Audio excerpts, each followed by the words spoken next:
Capítulo 8. Na velha parede do mar. Poucos dias depois da vitória sobre o Orgulho, Grande Medrosa e suas companheiras continuaram a jornada ao longo da praia do Grande Mar. Certa manhã, o caminho inesperadamente fez uma volta e elas se encontraram de novo diante do deserto, na direção das montanhas, apesar de estas estarem quase invisíveis de tão distantes. Com frêmito de indescritível alegria, Grande Medrosa viu que afinal o caminho seguia na direção leste e que, por certo, as guiaria de volta aos lugares altos. Ela soltou as mãos das companheiras a fim de bater palmas e dar saltos de alegria. Não importava a distância que as separava das montanhas, o importante é que agora seguiam na direção certa. Começaram então a volta pelo deserto. Grande Medrosa não conseguia conter a emoção nem esperar pelas companheiras. Ela sorria e corria na frente como se nunca tivesse sido aleijada. De repente, outra volta e o caminho surgiu reto diante delas, a perder de vista. E o pior de tudo, não ia mais na direção das montanhas, mas na direção sul, onde, bem ao longe, o deserto parecia terminar numas colinas.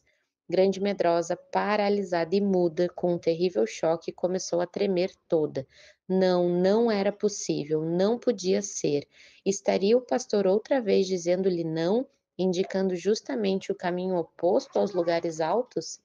Esperança adiada torna o coração doente, dizia um antigo sábio, e como ele expressava a verdade. Quando ela começou a bater palmas e a saltar à vista das montanhas, estava tão entusiasmada que correu adiante, deixando para trás as companheiras. Estas, ao alcançá-la, encontraram-na parada no lugar em que o caminho as obrigava a caminhar em sentido contrário às montanhas.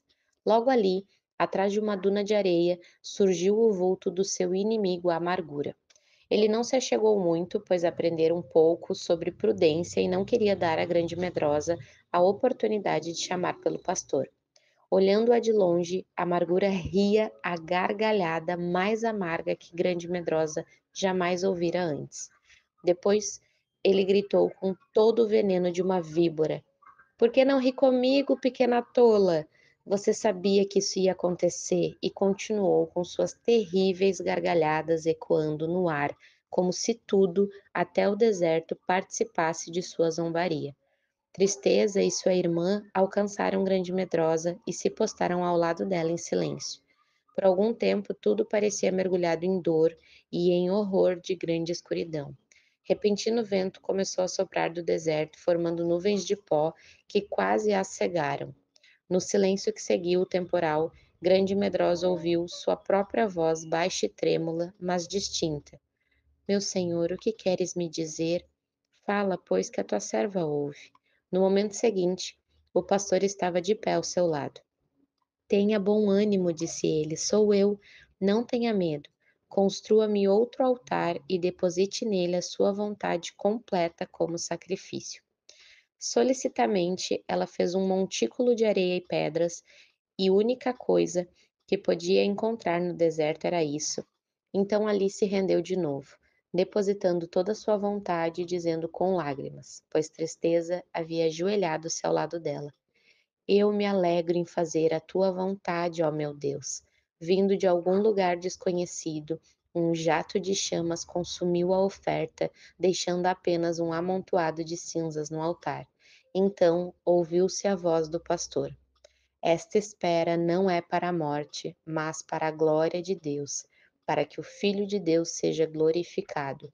Outra rajada de vento espalhou as cinzas em todas as direções, deixando no altar apenas uma pedra rústica de aspecto comum, que Grande Medrosa apanhou e colocou na mochila junto das outras. No momento seguinte, ela se levantou, deram as costas às montanhas e caminharam para o sul. O pastor acompanhou-as por algum tempo, de modo que ressentimento e autopiedade, que esperavam o momento de atacar, tiveram de se esconder a fim de não serem vistos, pelo menos por hora. As caminhantes chegaram a um lugar onde o mar, que havia ficado para trás na primeira curva, penetrava o deserto, formando grande estuário. Invadido por forte onda, o estuário encheu-se rapidamente de água. Entretanto, havia uma passagem de pedra com muitos arcos através do estuário, e uma rampa de terra dava acesso à passagem. O pastor guiou Grande Medrosa ao pé da rampa e lhe disse que seguisse o caminho que atravessava o estuário. Uma vez mais ele repetiu com ênfase suas próprias palavras pronunciadas ao pé do altar, então partiu. Grande Medrosa e as companheiras subiram a rampa e se encontraram no topo da parede do grande mar. Da altura onde estavam, podiam ver o deserto logo atrás. De um lado estava o mar, do outro, meio encoberto pela distância por um nevoeiro, podiam-se perceber traços da montanha. Seria apenas a força do pensamento ou o desejo de que aquilo fosse verdade? A passagem de Arcos levou-as a um lugar diferente, a uma terra com áreas verdes, chalés, montanhas, vales, fazendas, pomares e campos. O sol cintilava e do alto da passagem elas podiam sentir a inteira força do vento a movimentar as ondas que passavam uma após outra. Tudo isso trazia à lembrança de Grande Medrosa uma matilha guiada por caçadores, saltando, correndo, ganindo pelas estradas e surgindo às bordas do estuário. De algum modo, o sibilar do vento e a fúria das águas pareciam penetrar em seu sangue e correr através do seu ser como o glorioso vinho da vida. O vento batia em seu rosto, esvoaçava seus cabelos e roupas e quase a carregava, mas apesar de o vento levar sua voz para longe, ela cantava. Agora será exaltada minha cabeça acima dos inimigos que me cercam. No seu tabernáculo oferecerei sacrifício de júbilo, cantarei e salmodiarei ao Senhor. Salmos 27, 6. Enquanto cantava, pensava: deve ser realmente terrível e frustrante ser inimigo do pastor, sempre, sempre com a presa fora do seu alcance. Deve ser simplesmente enlouquecedor para esses inimigos verem até a mais tolinha e fraca sendo colocada nos lugares altos e de forma triunfante sobre todos os seus inimigos. Deve ser intolerável. Enquanto ainda na passagem, ela apanhara outra pedra de acordo com as instruções do pastor, desta vez como memorial de sua vitória sobre os inimigos, e a colocara em sua mochila com as outras. Assim, fizeram a passagem sobre o estuário e desceram a rampa do outro lado, à beira de uma floresta. A mudança de cenário depois da longa jornada pelo deserto foi maravilhosa. A ansiosa espera pela primavera fazia com que perdessem as belezas dos últimos vestígios do final do inverno. As árvores brotavam em seu mais lindo verde e os brotos recendiam perfume. Entre as árvores havia atalhos e clareiras onde cresciam campânulas, anêmonas silvestres, violetas e prímulas em moitas ao longo dos barrancos musgosos. As aves cantavam e com seu trinado chamavam-se umas às outras, atarefadas e absortas na construção dos ninhos. Grande Medrosa percebeu que nunca antes imaginara o que a ressurreição da morte do inverno significava. Talvez tivesse sido necessário a aridez do deserto para abrir-lhe os olhos e toda essa beleza, mas ela, embevecida, olhava a floresta, quase esquecida de que tristeza e sofrimento estavam com ela.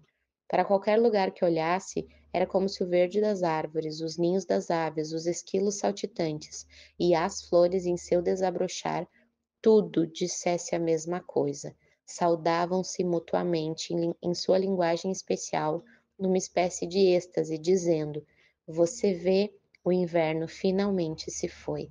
A demora, a espera não foi para a morte, mas para a glória de Deus. Nunca houve primavera tão primorosa quanto esta. Grande Medrosa também estava consciente de uma sensação deslumbrante em seu próprio coração, como se lá também brotasse vida nova. Era uma sensação indefinida, um misto de dor e doçura. Qual seria a predominância? Ela não sabia. Temerosa e ao mesmo tempo ansiosa, olhou para dentro de si mesma ao lembrar-se da semente do amor plantada em seu coração. Desejava encontrar alguma raiz ou broto. Viu então um tufo de folhas e na extremidade do caule uma protuberância que bem poderia ser um botão. Enquanto o grande medrosa olhava para dentro de si, uma dorzinha fina atravessou-lhe o coração, fazendo-a recordar as palavras do pastor, segundo as quais, quando a planta do amor chegasse ao ponto de florescer, ela, grande medrosa, seria correspondida no amor e receberia novo nome lá nos lugares altos. Mas aqui, distante ainda dos lugares altos, na realidade ela estava longe do que nunca, mais longe do que nunca de chegar lá. Como poderia realizar-se a promessa do pastor? Com esse pensamento, lágrimas rolaram-lhe pela face. Antes de supor que Grande Medrosa fosse muito propensa a chorar, é bom lembrar que Tristeza era sua companheira e professora, mas suas lágrimas eram todas vertidas em segredo, pois ninguém, exceto seus inimigos, tinham conhecimento da estranha jornada a que se havia proposto. O coração conhece sua própria tristeza, e há ocasiões em que, como Davi, é confortante lembrar-nos que nenhuma de nossas lágrimas colocadas num frasco será esquecida por aquele que nos guia nos caminhos da tristeza. As lágrimas, porém, não duraram muito tempo, pois algo distraiu a atenção de Grande Medrosa. Baixando os olhos, ela viu um lampejo de ouro. Aproximando mais o olhar, reconheceu nada menos que uma réplica exata da linda flor de ouro que vira crescendo perto das pirâmides no deserto. De algum modo, ela devia ter sido transplantada e, por certo, estaria crescendo também em seu próprio coração.